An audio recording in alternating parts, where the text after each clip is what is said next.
महाभारत कथा की 19वें अध्याय में आपका स्वागत करता हूँ। एक चक्र नगरी छोड़ने के बाद कुंती और पांचों पांडव जंगल में चले गए। वहाँ एक रात भोजन करते समय कुछ ब्राह्मण उस रास्ते से जा रहे थे। तभी कथा प्रसंग में ब्राह्मणों ने ये कहा कि पांचाल देश के राजा महाराज द्रुपद उनकी पुत्री द्रौपदी का स्वयंवर करवा रहे हैं, इसलिए वहाँ पर बहुत ही बड़े उत्सव का आयोजन किया गया है।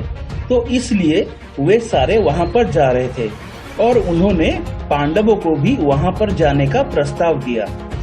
महाकाव्य महाभारत के अनुसार बरेली क्षेत्र वर्तमान समय में उत्तर प्रदेश और आसपास का क्षेत्र को द्रौपदी की जन्मस्थली कहा जाता है, जिन्हें पांचाली भी कहा जाता था। द्रोण की ओर से पांडव राजकुमार अर्जुन द्वारा उसके राजा द्रुपद को पराजित किया गया था, जिनको बाद में अपना आधा राज्य द्रोण ने वापस कर दिया था, ये कहकर कि मित्रों में हमेशा समानता रहनी चाहिए। अभी तुम और मैं दोनों समान समान प्रदेशों के अधिकारी हैं, तो अब हम मित्र कहलाने के लायक हैं। द्रोण से बदला लेने के लिए उन्होंने पुत्र कामेष्टि नामक यज्ञ किया। द्रौपदी एक सुंदर पूर्ण विकसित युवती के रूप में यज्ञ से अपने भाई धृष्टद्युम्न के साथ प्रकट हुई। द्रौपदी को द्वापर युग की सबसे खूबसूरत महिला के रूप में वर्णित किया गया है, जिसमें गहरे रंग, कमल की आंखें, सुंदर उत्तल नाखून, काले घुंघराले बाल और नीले कमल की तरह मंत्रमुग्ध कराटी थे। द्रुपद की ये इच्छा थी कि वो अपनी पुत्री का विवाह अर्जुन से करवाए। वारणावत में पांडवों की कथित मृत्यु के बारे में सुनकर उन्होंने द्रौपदी के लिए अर्जुन के जैसा वर चुनने के लिए एक स्वयंवर प्रतियोगिता की स्थापना की। परीक्षण एक धनुष उठाने और उसमें रस्सी बांधने के लिए था और पानी में अपने प्रतिबिंब को देखकर केवल एक सुनहरी मछली की आंख को आग की तीर से छेदने के लिए था। स्वयंवर में लगभग सभी मिश्रित सम्राट द्रौपदी को विवाह करने की इच्छा से आए हुए थे। उनमें पांडवों की मृत्यु से बहुत ही प्रसन्न दुर्योधन और उसका मित्र कर्ण भी शामिल थे। सारे राजा महाराजा सम्राट चुनौती को पूरा करने में असमर्थ साबित हुए। उनमें से केवल कर्ण ही एक ऐसा था जो कि धनुष को उठाकर उसमें रस्सी बांधने में समर्थ हुआ। फिर भी जब उसने बाण चलाने के लिए तीर उठाया, तभी द्रौपदी ने उठकर कर्ण को सूत पुत्र कहकर उसका तिरस्कार किया। वहां पर कृष्ण बलराम के साथ उपस्थित थे। उन्होंने ब्राह्मणों की भेष में वहां पर मौजूद पांडवों को पहचान लिया था और यही उन सब का प्रथम मिलन था। हालांकि पांडव कृष्ण के बुआ के पुत्र थे, पर वो सब आज तक कभी नहीं मिले थे। इसका कारण ये भी था कि कृष्ण बचपन में वृंदावन में थे।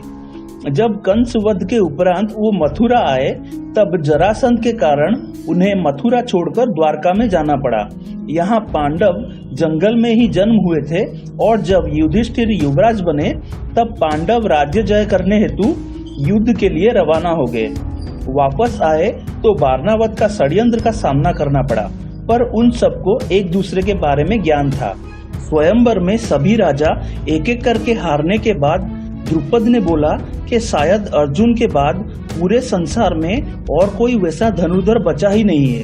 अंत में अर्जुन ब्राह्मणों के भीड़ से बाहर आए। उन्होंने सफलतापूर्वक धनुष उठाया और उसमें रस्सी बांधा। उन्होंने पहले उस मछली और उसके प्रतिबिंब का परीक्षण किया और धनुष में तीर लगाकर प्रतिबिंब को देखते हुए बाण छोड़ दिया और बाण मछली के आंखों को भेद दिया। कौरव और कर्ण सहित अन्य उपस्थित लोगों ने प्रतियोगिता जीतने वाले ब्राह्मण का विरोध किया और द्रौपदी और अर्जुन पर हमला किया।